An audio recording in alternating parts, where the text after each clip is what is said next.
चला आता आपल्याला पाहायचं आहे keywords in C programming. Keywords in C programming काय असतं कीवर्ड, कशासाठी यूज करतो तर कीवर्ड हे रिझर्व वर्ड असतात. रिझर्व प्रीडिफाईन जे ऑलरेडी सी प्रोग्रामिंग वाल्याने डिफाईन करून ठेवलेले त्याचे काहीतरी स्पेशल मिनिंग असतो. प्रत्येक कीवर्डचा काहीतरी स्पेशल मिनिंग असतो. हे कीवर्ड लिहिताना ऑलवेज लोअर केस मध्येच लिहायचे, लोअर केस.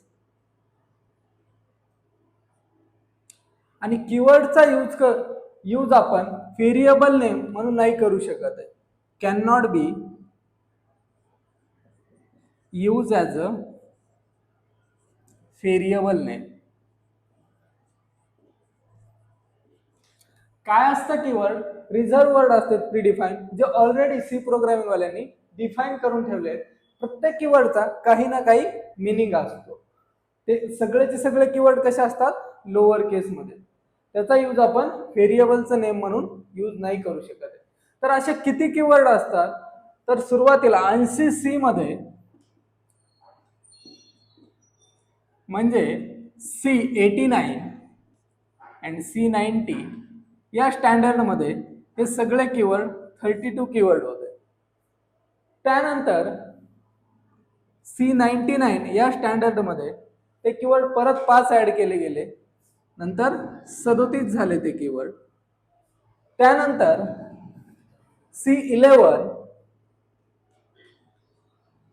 अँड C17 या स्टँडर्ड मध्ये अजून ऍड केले काही कीवर्ड, त्याच्यामध्ये 44 झाले. आणि आता लेटेस्ट C23 यामध्ये 54 कीवर्ड आहेत. आलं लक्षात. तर हे कसे कीवर्ड आहेत, कोणकोणते ते काही कीवर्ड पाहू आपण. Int,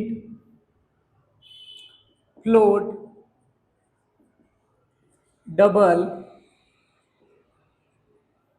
if, else, for, file असे भरपूर कीवर्ड आहेत. जसे जसे लँग्वेज आपण थोडी थोडी शिकत जाऊ तसे तसे आपल्याला त्याचे प्रत्येकाचे मिनिंग कळत चालते. हे आपण पाहिलेलं आहे. इंट, फ्लोट, डबल हे डेटा टाईप आहे. आता हळूहळू नंतर कंट्रोल स्टेटमेंट मध्ये हे if, else, for, file loop हे पण कळून जाईल. ओके.